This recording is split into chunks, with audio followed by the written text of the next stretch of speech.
It's the best-selling SUV of all time, but the Explorer has fallen behind the competition. Does the 2025 refresh fix what ailed it? Quick, what dropped in 1990, has sold more than 8 million copies, and cemented itself as a core memory for Americans of a certain age. If you said Vanilla Ice is to the extreme, you're right. But so did the Ford Explorer, which quickly replaced lame station wagons as the family shuttle of choice all those decades ago. Of course, all those kids grew up, and they now probably listen to Kenny Chesney or whatever, but many kept on exploring, especially once they had kids of their own. Ford's SUV is now on its 6th generation, which made its debut in 2019 and marked a return to its rear-drive-based roots. The problem for Ford is this Explorer hasn't been particularly competitive, and what was once America's SUV has fallen to the back of the pack, recently finishing dead last in a Motor Trend 7 vehicle big test and likewise placing 11th in our ultimate car rankings of 3-row SUVs. Blame a cheap-feeling interior, an unrefined overall feel, and a lack of cutting-edge technology.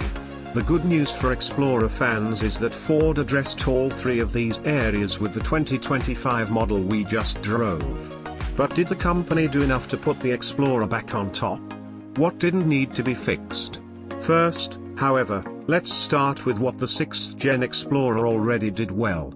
Like the pre-2025 model, the new one is roomy, has an easy-to-access third row, and is generally handsome. The cargo area offers a nice size underfloor bin, there are fold-flat second and third row seats, the latter with quick, one-touch power operation in ritzier trims, and forward visibility from the comfortable front seats is good. The sporty ST model is genuinely fun to drive for a 3-row SUV, with responsive steering and a powerful twin-turbo V6. That 400 horsepower, 415 pound-to-foot V6 is now the top option with the discontinuation of the hybrid powertrain, and the lineup has been simplified to just 4 trims: Active, ST Line, Platinum, and Street. The V6 is standard on the ST and available on the Platinum. But Active and ST Line buyers will get by just fine with their 2.3-litre turbocharged 4-cylinder. It makes 300 horsepower and 310 pound-to-foot, plenty to scoot the 2-plus-ton Explorer away from the line with authority.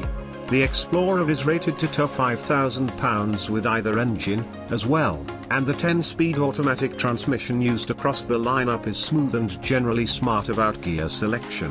Our only real complaint is that the 4-cylinder's aggressive exhaust note sounds hilariously overwrought, especially in sport mode. Driving feels better. The Explorer's somewhat scattershot and unrefined driving manners seem to have been tamed in the 2025 model.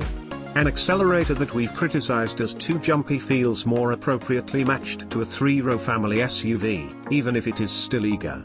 In past 6th generation Explorers, we also noted grabby brakes and uneven ride quality, but during our afternoon of driving the 2025 model, the brakes never called attention to themselves.